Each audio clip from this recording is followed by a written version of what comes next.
Jatyantara Perapasala Meegamuwa. Today we are going to talk about why communication is very important and how we can encourage the child to communicate as parents. Okay. අද දවසේ අපි කතා කරන්නේ දරුවෙක් අනිවාර්යෙන් කතා කරන්න ඕනේ සංනිවේදනය කරන්න පොඩි කාලේ ඉඳන් ඉගෙන ගන්න ඕනේ මේක ඇති වැදගත්කම සහ දෙමව්පියෝ වශයෙන් අපි කොහොමද මේක දරුවට පුරුදු කරන්නේ මේ කරන එක තවත් කොහොමද අපි වැඩි දියුණු කරන්නේ කියලා. දැන් පාසලට දරුවෙක් එද්දී මේ දරුවා අලුත් කෙනෙක්. ටීචර් දරුවව දන්නෙත් නැහැ, දරුවා ටීචර්ව දන්නෙත් නැහැ. එතකොට දරුවා ටීචර්ත් එක්ක සංනිවේදනය අනිවාර්යෙන් කරන්න ඕනේ. දැන් ටීචර් චූටි පුතේ වගේ නම් මොකද්ද ඔන්න නම කියන්න ඕනේ. පුතා උදේට කාලා දෙන්නේ ඔන්න බබා කෑවද කියන්න ඕනේ. එතකොට දරුවට වතුර ඕන නම් water, I need water, teacher I want water, වතුර ඕන කියලා ටීචර් දරුවට වතුර ඕන කියලා මෙසේජ් එක දෙන්න ඕනේ. ඉතින් මේ විදියට සංනිවේදනය තුලින් දරුවා සහ ගුරුවරයා අතර තියෙන බැඳීම ශක්තිමත් වෙනවා. දැන් හිතමුකෝ ගොඩක් දෙමව්පියෝ මේ වර්තමානයේදී කියනවා අපේ දරුවා කතා කරන්නේ නැහැ. මේ බබා කතා කරන්න පරක්කුයි. ડોක්ටර් කිව්වා බබාව මොන්ටිසරි දාන්න. එතකොට බබා කතා කරයි කියලා. ඔන්න දැන් මෙහෙම ඇයි දරුවා සංනිවේදනය කරන්නේ නැත්තේ?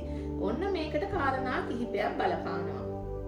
දරුවගේ ඇත්තටම වැඩිමේ අදාළත්වයක් නිසා දරුවා තාම කතා කරන්න පටන් ගන්නෙ නැහැ. එහෙම වෙන්නත් පුළුවන්. ඉතින් මේ වගේ අවස්ථාවකදී අනිවාර්යෙන් වෛද්‍යවරයෙක් හම්බෙලා අවශ්‍ය කටයුතු ටික දෙමව්පියෝ කරන්න ඕනේ. සමහරක් දරුවෝ ඉන්නවා ඒගොල්ලන්ට කතා කරන්න අවශ්‍ය නැහැ. මොකද ගෙදර හැමෝම මේ දරුවව තේරුම් අරගෙන ඉන්නේ. වෙලාවට කැම ටික ළඟට දෙනවා. වතුර තිබහරින් ඉස්සෙල්ලා වතුර ටික දෙනවා. ඒ දරුවා බැලුවත් ඇති ටක් ගාලා ඒ සෙල්ලම් බඩුව බබා ළඟට ගෙනත් දෙනවා. ඒ දරුවත් එක්කම ඉඳගෙන ඒ දරුවත් එක්කම සෙල්ලම් කර කර ඉන්නවා. ඉතින් මේ වගේ අවස්ථාවකදී දරුවට කතා කරන්න අවශ්‍යතාවයක් ඇති වෙන්නේ නැහැ. දරුවට අවශ්‍යතාවයක් ඇත්තටම නැහැ කාටවත් කියන්න.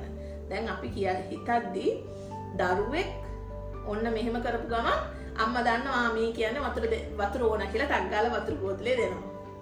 ඊට පස්සේ දරුවා මෙහෙම කළා කෑම එක පෙන්නුව ගමන් ටක් ගාලා දන්නවා බබාට බඩගිනි කවනවා. ඉතින් මෙතනදී දරුවා මේ සංනිවේදනය කරන්නේ ඉඟි වලින්. බලලා නැත්තම් ඇඟිල්ලෙන් පෙන්නලා ඔන්න ඒ වගේ දේවල් වලින් තමයි දරුවා සංනිවේදනය කරන්නේ. මේ දෙමව්පියන්ගේ අද වීඩියෝ එකෙන් පස්සේ බලන්න දරුවට කියා ගන්න බැරි දේවල් තියෙනවා නම් චුට්ටක් ඒගොල්ලන්ට වචන දෙන්න, උගන්වන්න. දැන් සමහරක් පොඩිම දරුවෝ ඉන්නවා ඒගොල්ලන්ට තාම බඩගිනි කියන්න තේරෙන්නේ නැහැ. කෑම පෙන්නනවා. එතකොට තමයි අම්මි කවන්නේ. එතකොට අම්මි අහන්න පුතේ ඔයාට බඩගිනිද? මට කියන්න කෑම දෙන්න කියන්නකෝ මගේ පුතා කියන්න කෑම දෙන්න. බඩගිනි කියලා අපි පුළුවන් තරම් දරුවන්ගේ වචනේ එළියට ගන්න ඕන. ඊට පස්සේ දරුවා වචනේ දන්නවා නම් අනිවාර්යෙන් ඊළඟ මොහොතේ දරුවට ඒ දේ අවශ්‍ය වෙද්දී ඒ වචන කියන්න උත්සාහ කරනවා. ඉතින් මේක එදිනෙදා කළොත් දරුවා ඉක්මනට සංනිවේදනය කරන්න ඉගෙන ගන්නවා භාෂාව තුලින්. මොකද භාෂාව කියන්නේ අනිවාර්යෙන් අපි ගොඩාක් දරුවන්ට මනසට දිය යුතු දෙයක්. මොකද භාෂාව තුලින් එයාගේ මුළු පෞරුෂයම වර්ධනය වෙනවා. කතා කරන දරුවෙක් හැමතිස්සෙම එයා දන්නවා එයාගේ අදහස්. එයා දන්නවා එයාගේ පෞරුෂය ගැන. එයා දන්නවා එයාගේ කැපැසිටිය ගැන. අනිවාර්යෙන් මේ වගේ චරිත ගොඩාක් ලස්සනට කැපී පෙනෙනවා. ඉතින් අද ඉඳන් අපි මේ දරුවට හරියටම සංනිවේදනය කරන්න කොහොමද, හරියට කතා කරන්නේ කොහොමද කියලා පොඩි කාලේ ඉඳන්ම උගන්වමු. දරුවට ඇහෙන්න කතා කරමු, දරුවත් එක්ක කතා කරමු, දරුවන්ගේ අදහස් විමසමු. මේ ට්‍රිනිටි ජාත්‍යන්තර පෙරපාසල මීගමුව